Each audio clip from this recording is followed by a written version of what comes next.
Tommy, one of the benefits of playing on Wednesday is those 2 extra days of training before we play tomorrow night. So how's it been in the lead up to this one? Well, training's been bright, and like you say, it's been an extra session because the game's on a Wednesday rather than a Tuesday, but where you gain the rest between the Saturday and the Wednesday, you lose it, of course, between the Wednesday evening and the next game, which is the Saturday.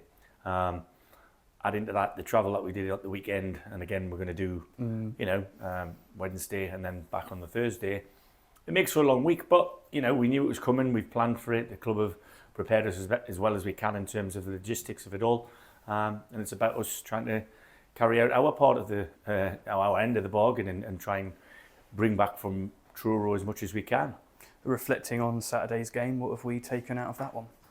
Well, a point, first and foremost, and now I and my staff believe that every point in this league is really, really vital. So if we can add to it, it'll make it a really good point. If we don't, then we could probably have a decent case to think that we did enough on Saturday to have won the game. But when you concede 3 goals, you've got to score 4. And once we did get a 4th, it didn't count. So if there is somebody up there in the footballing gods, it's about time it started evening itself out, because we've had a couple of games so far this season where I genuinely think that the rub of the green hasn't quite gone our way in the big decisions. But, we keep going in there, we keep asking questions of other teams, and nobody yet's been able to keep us out. So, that's a positive in itself.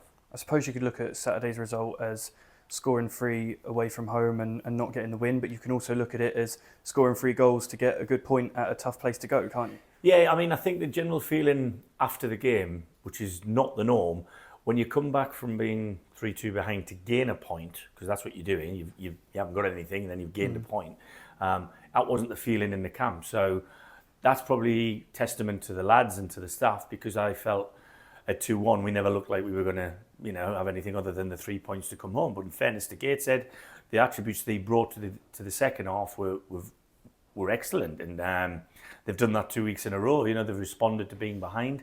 So Alan's he deserves credit for that. So over the 90 odd minutes, both teams have to admit and concede that a point apiece is a fair result, because we both scored the same amount of goals. A tough start on the legs of the lads that have been playing at the moment, but they all seem to come out rather unscathed. Obviously, Kwame got a bloody nose, but yeah. Is the squad all okay? Yeah, everybody knows we've added to the squad in terms of Charlie coming up from Brighton. And added to that is Ben Jackson's back now from his concussion protocol, the 3 weeks he had to miss. Ryan Jones has been in full training for a week. James Henry's now getting back to looking like he's going to be a part of it. So the numbers are swelling, which is great from my point of view. On one hand, it's given me more choice, but on the other hand, it's going to mean I'm going to have to dish out more disappointment, and that's one of them things. So one or two of the lads will look, I would imagine, will want to go out and play football somewhere else if they're not going to get it here. But at this moment in time, I would urge almost all of them to stick with it, because the amount of games that we've still got ahead of us, the travelling and everything mixed in, we're going to need all of the bodies, and probably more between now and Christmas is certainly. You mentioned Charlie there. What can he offer us? Well, we've known about him for quite a while, and he's quite an all-round lad, to be fair. And he's a big unit, and he can defend. He's left-sided. Much more than that, I don't really know. Everything goes out of my mind when he walks in the door, because he blocks it. So he's a big fella. But he's quite typical of what I'd say Brighton have churned out over the last few years. They're intelligent lads. They can play the game, so they can play football, but they don't shirk away from the raw defensive duties that come with playing in the positions that he plays in. So he can play anywhere across the back, play on the left really if we needed him to.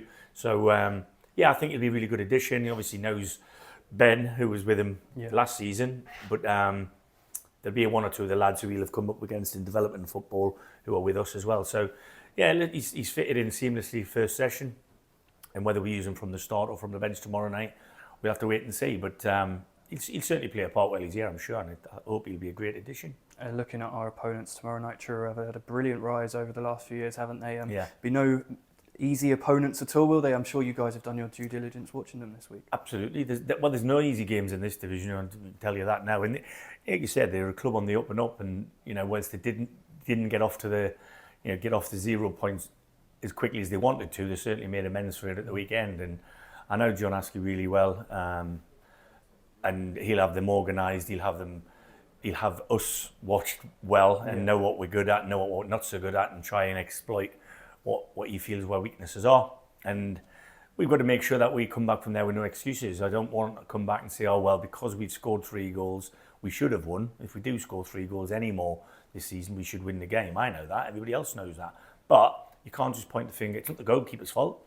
It's not just the defender's fault. You know, Hugo used a really good analogy with you on Saturday, and the snowball starts somewhere. Someone makes an error, somebody else has got to stamp that error out. You know what I mean? It's like if a little flame starts flickering in a hay barn, you've got to get to it early, otherwise the whole lot goes up, and we don't want that happening.